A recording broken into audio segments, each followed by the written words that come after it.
I want to speak on this real quick. Talking about the real truth about why Gennady Golovkin actually fought Daniel Jacobs. We back. It's the Boss Clink and more. Know a lot of people ain't gonna like it. Don't care. Shout out to the real ones. The real reason Golovkin fought Danny Jacobs was the fact they thought Danny Jacobs was an easy target, easy knockout, easy come up. And people know that Golovkin actually started stepping up his career when he fought Kell Brook. But technically, in the fans' view, it was a step up in top competition because Golovkin's body of work up to that point was shitty boo-boo. And it's sad when you're 34 or 35 years old and Kell Brook is a step-up fight for you, and not even a welterweight Kell Brook. He only had one significant fight at welterweight with Sean Porter and just had proved itself. It actually should have just fought Jesse Vargas and unified and became an IBF and WBO champion. But he didn't do that. He got smashed, and then it was seen that Golovkin stepped up again versus Danny Jacobs. Okay. The reason they fought Danny Jacobs was that it was a good matchmake for them. It was a guy that was big and strong, fast. He was on a nice fight winning streak. It was a guy that got a lot of people respect, being back on the winning trail after being iced by Pirog. And, he iced, Peter Quillen, and he was rebirth. He was reborn. And they thought that Danny Jacobs, at the end of the day, they knew that he was a good boxer. He was fast. He was long. He had some power. But at the end of the day, they had a trump card. His chin had a reputation for being so I say.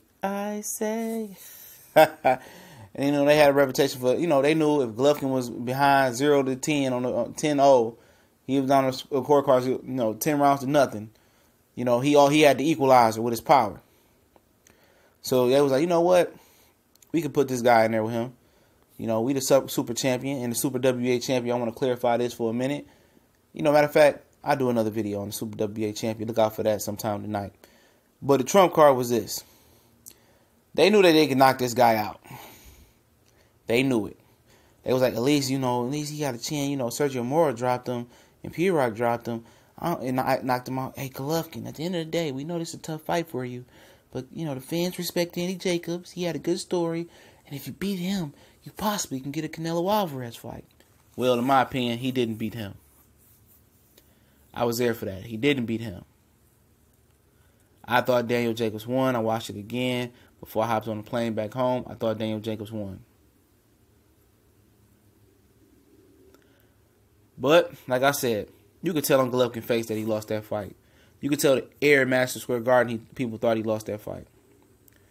And it just so happened to be Daniel Jacobs took some miracle juice or whatever he took, or he got the confidence back, he got his strength back after cancer, whatever it was. He got his grown man chin on. He took a lot of punches. And he ate them. Like, he got dropped once, but he got up and handled his business, partner. And he was beating on Triple G. He could have did some more, but like I told you, you guys as well, y'all hate who y'all hate, y'all like who y'all like. Anytime it's a razor thin fight like that, any true champion, any all-time great champion for the most part, there is some exceptions out there, they ran it back. Floyd ran it back. Jermaine Taylor Bernard ran it back. Great fighters in close fights, really, really close fights, they run it back. Duran, Leonard, they should, great ones, true great ones, they run it back. Real champions, when it's close, it's controversial, they run it back.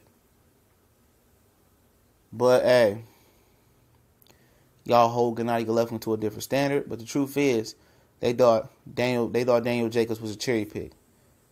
They thought he couldn't handle the power, and they picked the bad cherry that night. And if it wasn't for the powers that be, and the Canelo Alvarez fight lined up,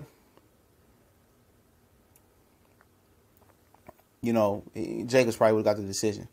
But a lot of fighters were talking about that fight was boxing politics, and it was boxing politics for real. It really was. So, y'all know what it is. We out.